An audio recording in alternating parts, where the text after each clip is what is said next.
Okay. Yeah, you sound good. Oh, Lord, help us. If you have your Bibles, we're turning to, what did I say, Psalms 23? Psalms 23. We are studying the name Jehovah. And this is how you pronounce it. I was pronouncing it wrong. Jehovah Raha.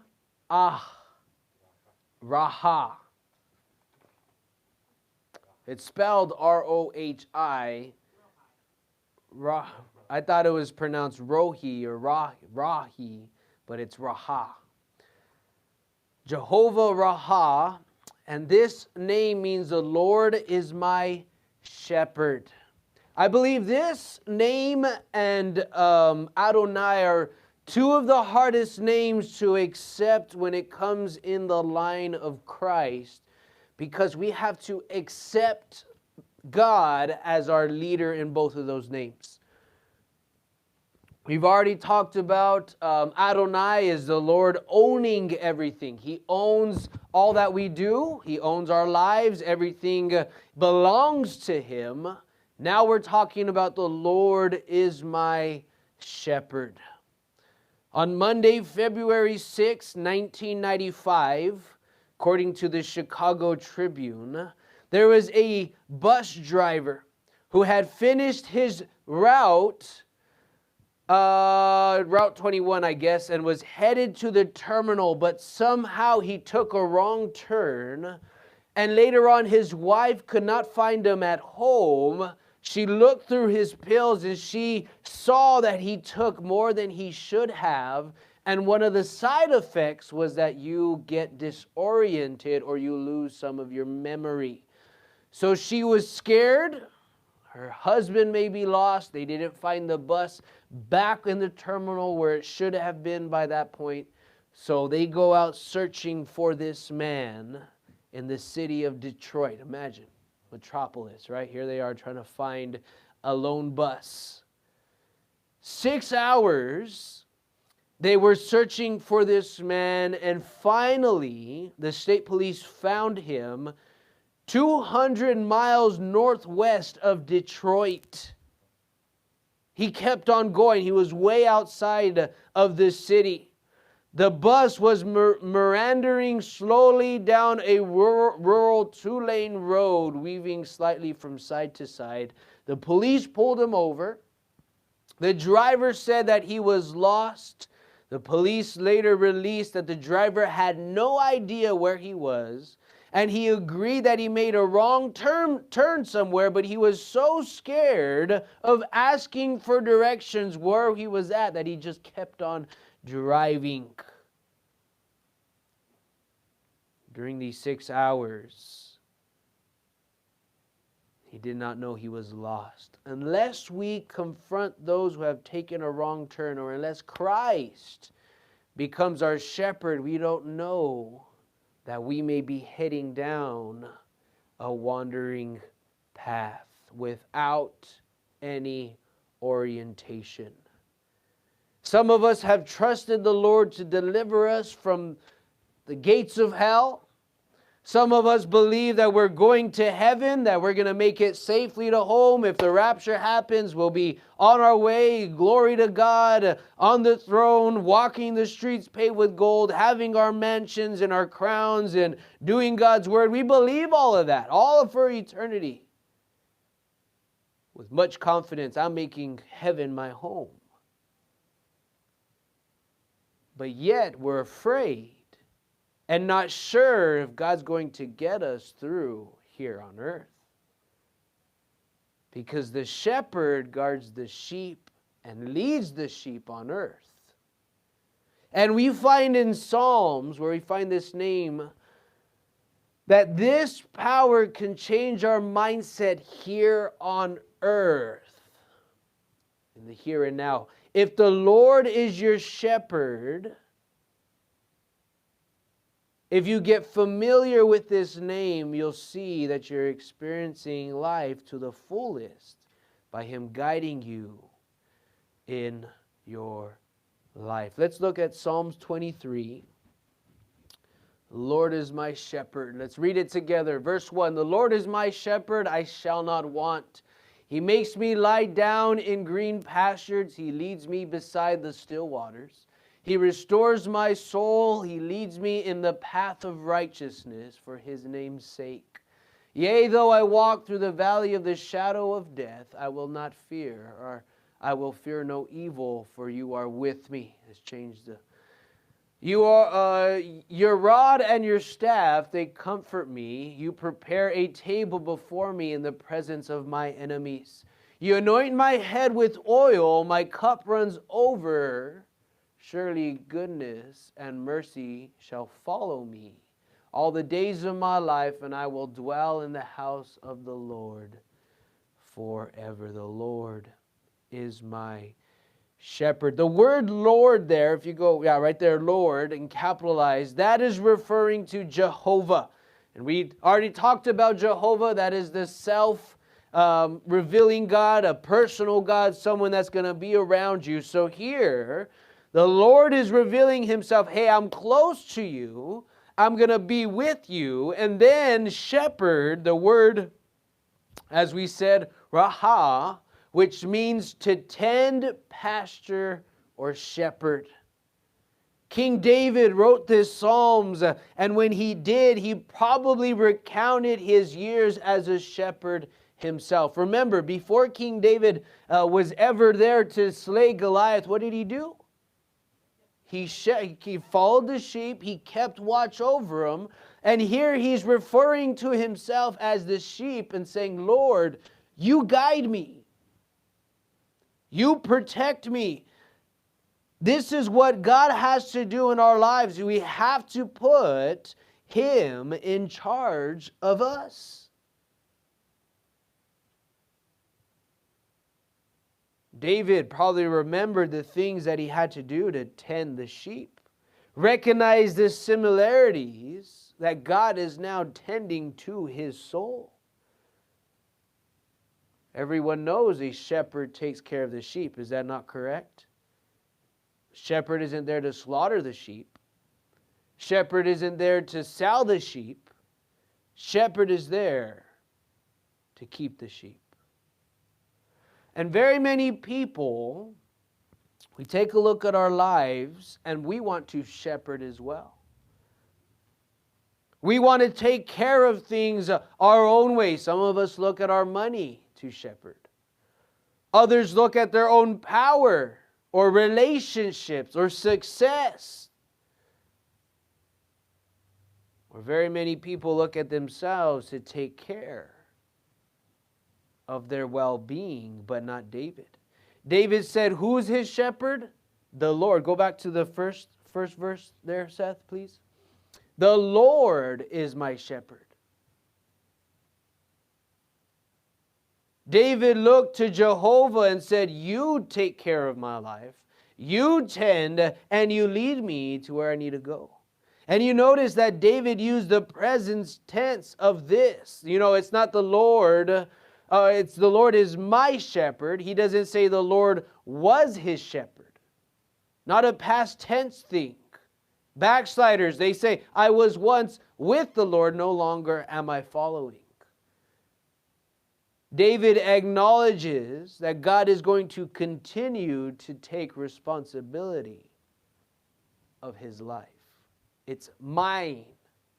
He is my shepherd. I follow. And use that, the word my is a personal pronoun. This is what I have to do. In other words, he's letting us know that God is really close to him. I believe very many of us here would say, God is my shepherd. We got to take that personally. It's mine. Right? I want this. I need this. I'm going to get this, and I'm coming for it. I'm going to take it. My children, you know, my son and my daughter, they understand the concept of this is mine. At home, they will be fighting over things. This is mine.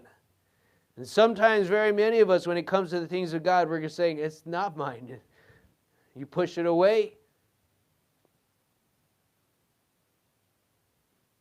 So let's look at what God is going to bring in our lives. I shall not want. David uses this phrase, I shall not want. In other words, his shepherd, the Lord, has covered all of his needs. And you see this in the Bible time again. You know, those that were going through famine, those were going through troubles, those were going through hard things, and God provides a miracle.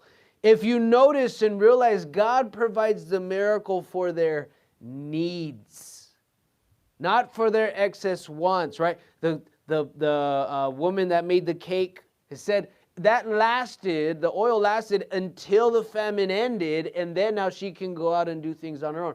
It's not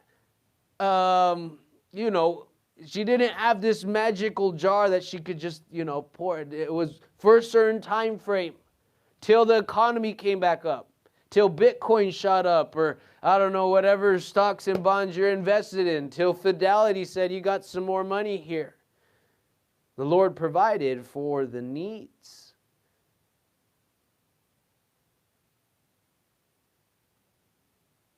To each of our needs, He has covered. In John 10:14, He is the good shepherd. That's what it describes Him as. In Jeremiah 23:4, God promises to provide good shepherds for all His people, and as a result, they shall fear no more, nor be dismayed, nor shall they be lacking. In Ezekiel 34:2-4, God explains why He expects a shepherd to do: feed the flock, strengthen the weak, heal the sick, bind up the broken, and bring back the strays and seek the lost. This is what it means to be a shepherd. John 10:11, the good shepherd lays down his life for the sheep. The best shepherd is one who is willing to make the ultimate sacrifice to put his own life in line of his sheep. Who did that? Jesus Christ. He is the good shepherd.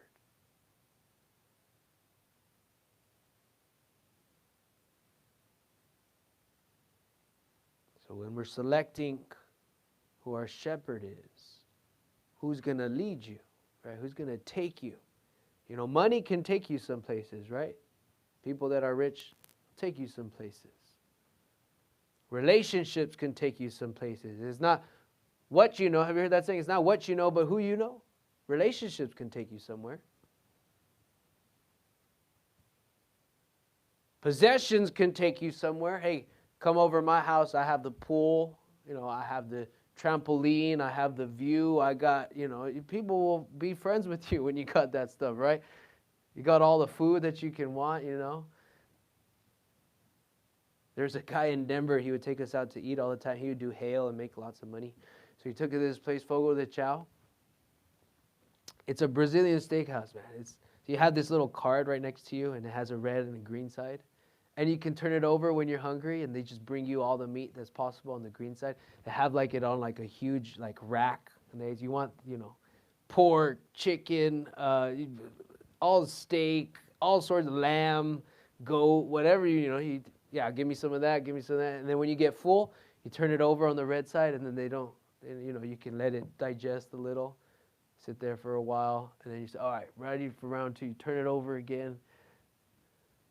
I was like, hey, you're my friend today, You take me out to eat, let's go. Sometimes when you have some things, it can get you some places. Get you certain areas, and it allows you, hey, I'm going to pursue this, so it's going to be my shepherd. I'm going to follow it. Problem is that it won't get you to heaven. It won't free you from your sin. It won't take away the heartache and the pain. It won't help you in times of trouble when you're really needing something to feed your soul and your spirit. It'll leave you short, and we recognize the only one that's going to do that for us is Jesus Christ. That's why we put our hands, our lives, for Him to shepherd and guide. That's what is David saying. The Lord is my shepherd. And if He's going to be your shepherd, you must recognize for yourself that you are a sheep. This is why I'm saying this name is so hard for some of us. Because you have to acknowledge that, guess what? You baa sometimes. I don't know if I can baa right like a sheep, but you're a sheep. There you go. There's a good baa. You baa sometimes. Baa. I can't do it. If you don't think you're a sheep, you won't experience that the shepherd is trying to take care of you. The first thing you need to know about sheep is that they're the dumbest of all creatures. It's important to realize as we read that all of us are like sheep. We've all gone astray. Each of us has turned to our own way, but the Lord has caused iniquity of all of us to fall on Him. That's found in Isaiah 53. And we look at the iniquities on Christ, but look, we've all gone astray. We're all done. We all think we got the answers, right? We're like hey, you know what's going to help that woman in labor? Flog some people, man. Let's get them there. That's our mindset. We're all in a place of, we're not that smart sometimes. I know we're not. I don't believe in evolution. I don't claim that. I know that for a fact. But sometimes you're like, whew, man, the genes didn't line up there with some people. We, in our own ruling, can turn to being dumb. Not only are sheep dumb, but they are defenseless. Sheep don't have sharp teeth. They don't have claws. They're not really fast.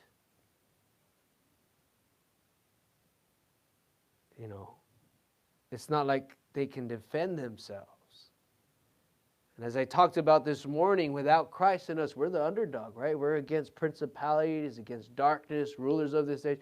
You're trying to fight a spiritual battle with your guns blazing. The problem is you won't kill any spirits that way.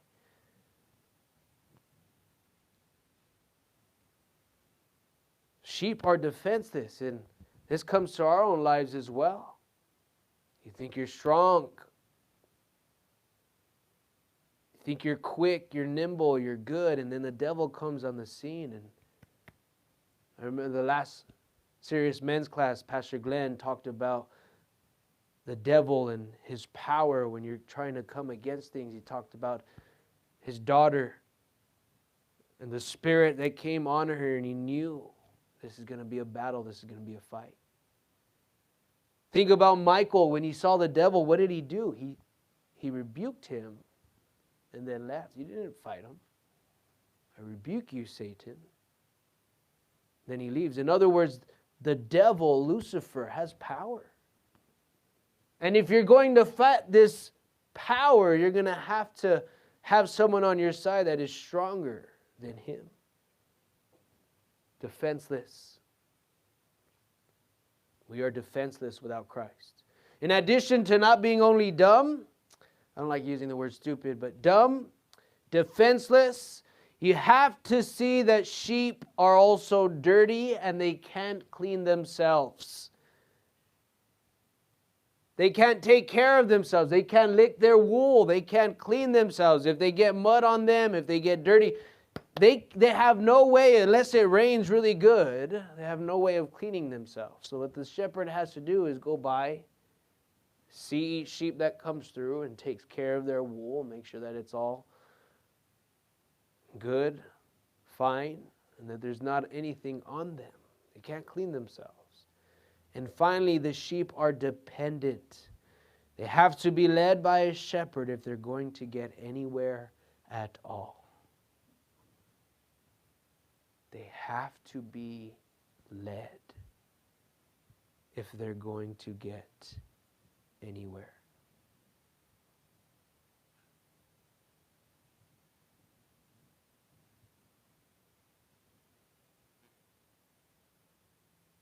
So when David says that the Lord is my shepherd, he meets all his needs. He's referring to him being the dumb, defenseless, dirty, and unknowing, undirected sheep. We have to realize that of our own lives. I know all of us aren't in that area. Some of us are smart. Some of us do have abilities and stuff like that. But you have to realize when it comes to the spiritual realm, we're like sheep. Let's look at the green pastures, quiet waters, and restored soul. Some people have simply lost the fire in their soul. Some of us are like the sheep. We realize we need help, but we drag ourselves into church. Maybe some of us here tonight need God to move in our lives. Maybe right now God seems like He's a long way off, like He's taken a vacation and He's nowhere to be found. You still feel that ache inside of yourself. You want to have Him back. You want to be restored, but you just don't know how to be restored. It said that David talks that you lead me to this place of rest, this restoration, Jehovah Rohi. Lead me to a place that my soul is going to be restored. Take me to lie down by the green pastures. How many of us know we need a place to lie? Keep in mind that this passage doesn't say that God asks you or suggests. He says you're going to lie in this area. How many of you ever forced your children to do something? Or you yourself have ever been forced to do something? Why? Because hey, this is good for you. You're going to do it. You're going to take your vitamins. You're going to eat that broccoli. You're going to take a nap. You're going to do your homework. You're going to study. Why? Because it's good for you. That's why. God isn't asking. He's telling. You said I'm your shepherd, right? Yes, Lord. Okay. Let's go, right? This is where you're going to lay, right here on this comfortable Tempur-Pedic grass.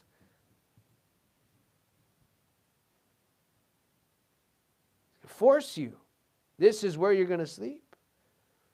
Have you ever considered that perhaps God hasn't changed this situation in your life because He's waiting for you to give up in your rebellion? Waiting for you to give up in your self-sufficiency to say, all right, Lord, I will lie down. He's keeping you right where you're at until you've learned, all right, I'm done resisting.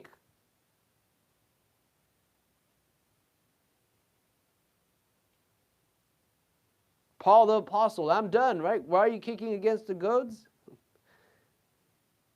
Because I like to kick, right? No. Lie down and discover what David has discovered. You know what? This bed is actually pretty nice.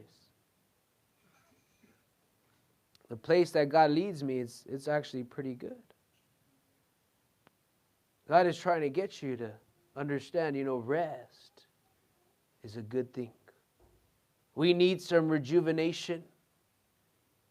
We need some boosting of the Spirit, and He got to help us so that we can continue to contend the next day. Next, David tells us that Jehovah Rohi leads him besides quiet waters. Some translations call it still waters. In other words, He isn't leading you beside the running water. He's not taking you down the path where the water's so fast it's going to take you along with the current, right? We'll see you later. You didn't make it. You weren't strong enough or fast enough. You didn't drink as much as you should. When we're at rest, when the Lord is our shepherd, He leads us to environments that we can handle. Remember, the Bible says He won't tempt you more than what you can handle. God realizes something in your life and says, look, I'm trying to get you to come by the still waters so that you can drink. I ain't going to let you be overcome by Satan. You know why Job was tempted so bad and all the things that happened to him? Because God knew, have you considered my servant? Look, watch, hear, listen, look, consider. I just finished reading Job in my daily Bible reading, and I just came to the point where he was blessed twice as much than before. Because Job was able to go by the still waters. See it all the way through. The Lord is what? He's my shepherd. When we rest in the Lord as our shepherd, He leads us to places that we can drink. But you won't discover this blessing of rest, of still waters, as long as you remain self-sufficient. Moses striking the rock. Bam! You rebels? I wish this was someone's head. Hitting the noggin.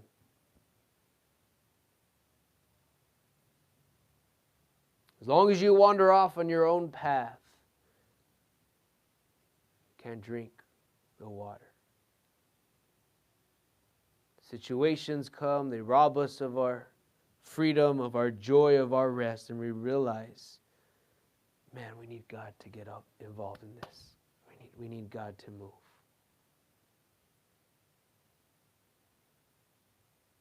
If He doesn't empower us, we won't be empowered. He has to move. The path of righteousness, as we close here.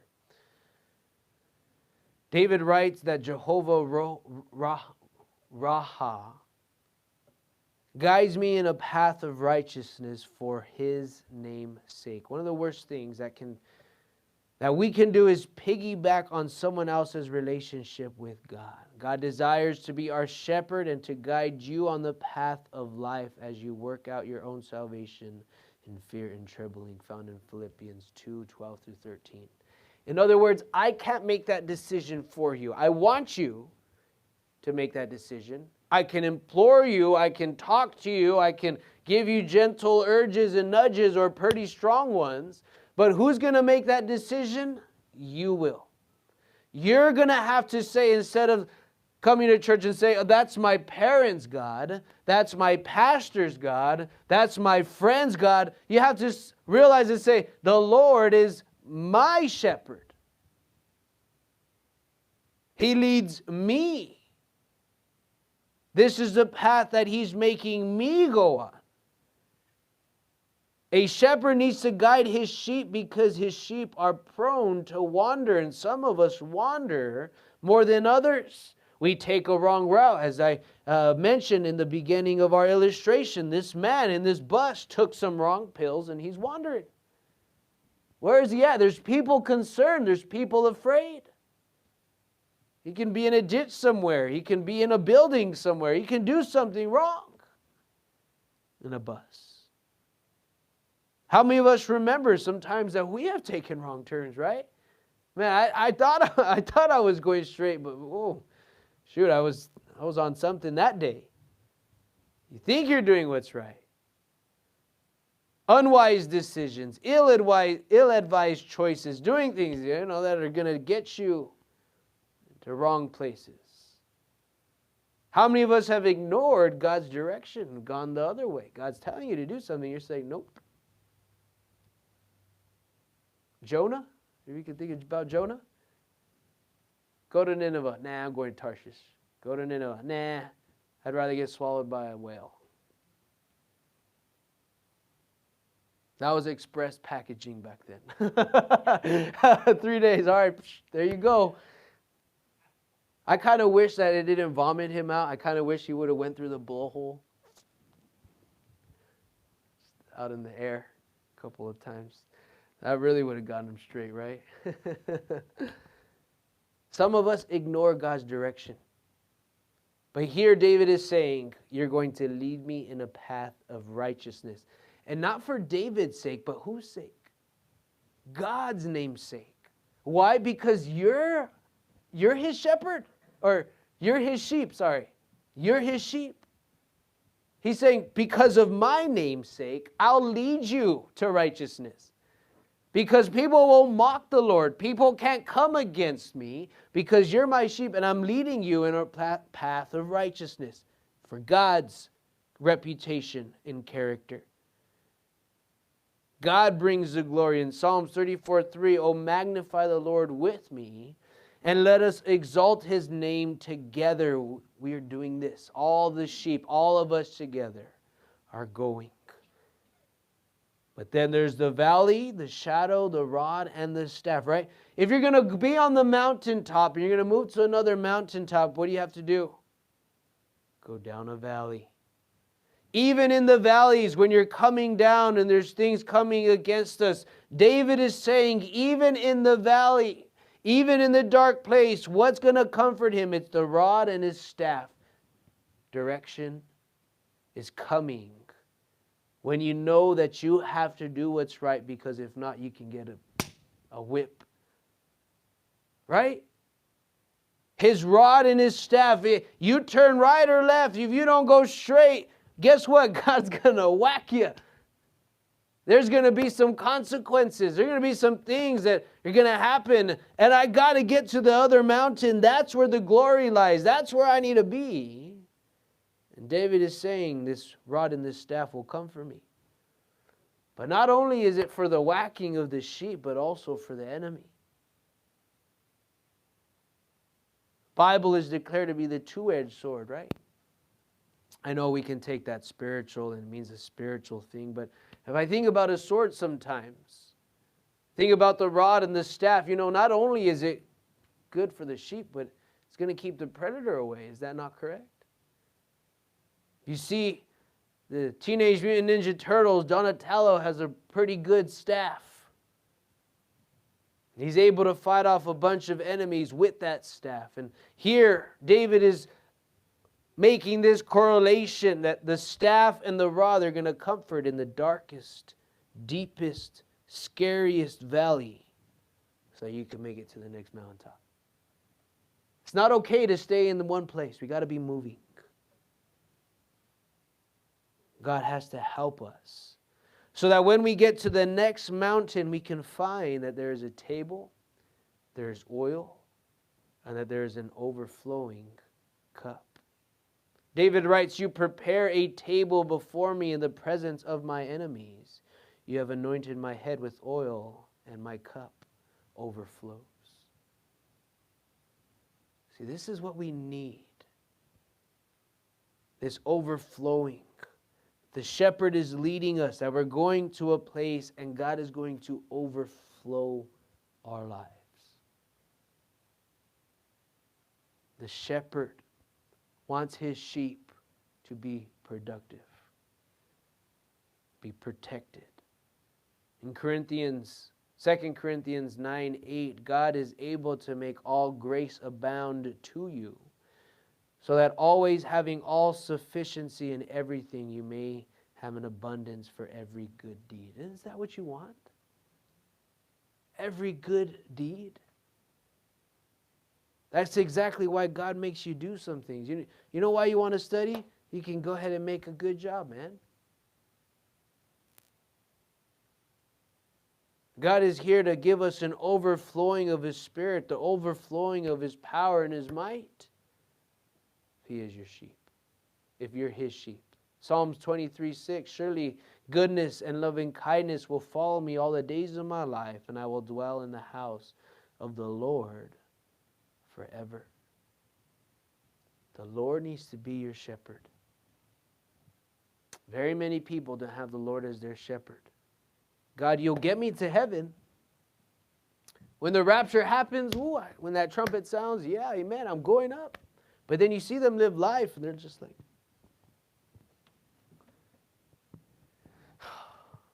let's go to church again. I need to make another tie.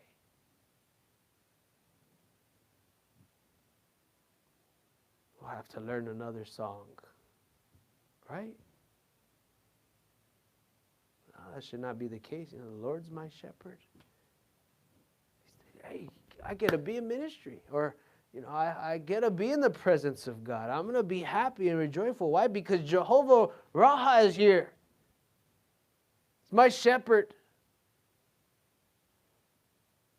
Is the Lord your shepherd here tonight? With that being said, let's have every head bowed, every eye closed. Maybe you're here tonight and the Lord is not your shepherd.